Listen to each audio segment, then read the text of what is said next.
Have you ever wondered how modern computer processors can run billions of instructions every second? The secret isn't just about raw speed, but efficiency. Welcome to our deep dive into CPU pipelining, the fundamental technique that allows processors to do multiple things at the exact same time.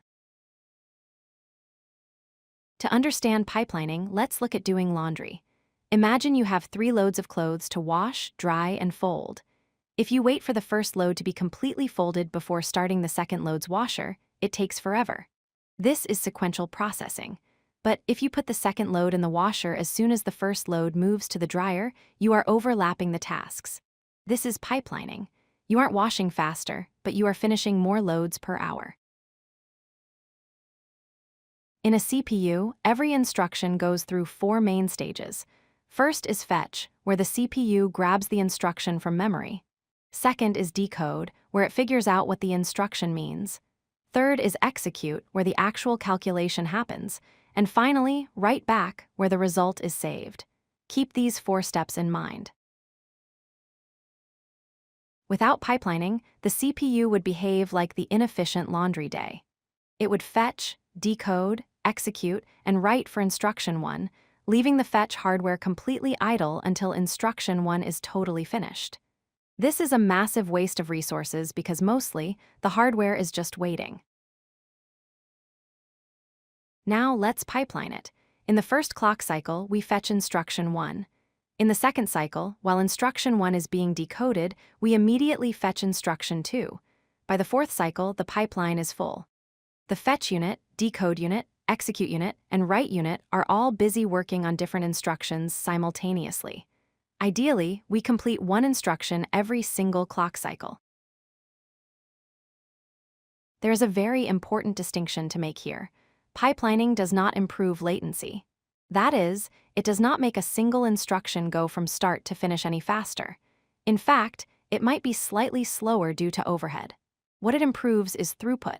It drastically increases the number of instructions we can finish in a given amount of time.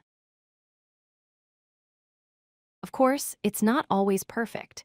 We run into problems called hazards. A data hazard happens when instruction B needs a result that instruction A hasn't calculated yet. A control hazard happens when we hit an if statement and don't know which instruction to grab next. And a structural hazard is when 2 instructions fight over the same piece of hardware, like memory. Over the decades, engineers have made pipelines deeper, splitting those 4 steps into 20 or 30 smaller steps. This allows the processor to run at much higher clock speeds, like 4 or 5 gigahertz. However, if the pipeline is too deep, a mistake in prediction becomes very costly to fix. To solve control hazards, modern CPUs use branch prediction. They guess the future. If the code says if X is greater than 0, the CPU will guess true and start processing the next instructions immediately. If it guesses right, great. If it guesses wrong, it has to flush the entire pipeline and start over, which is a performance penalty. So, to recap, pipelining is about overlapping stages to keep hardware busy. It increases throughput, not latency. While hazards like data dependencies and branching make it tricky, clever engineering like forwarding and branch prediction allow our computers to run at the incredible speeds we enjoy today. If you like this video, hit that like button and don't forget to subscribe. Visit codelucky.com for more such useful content.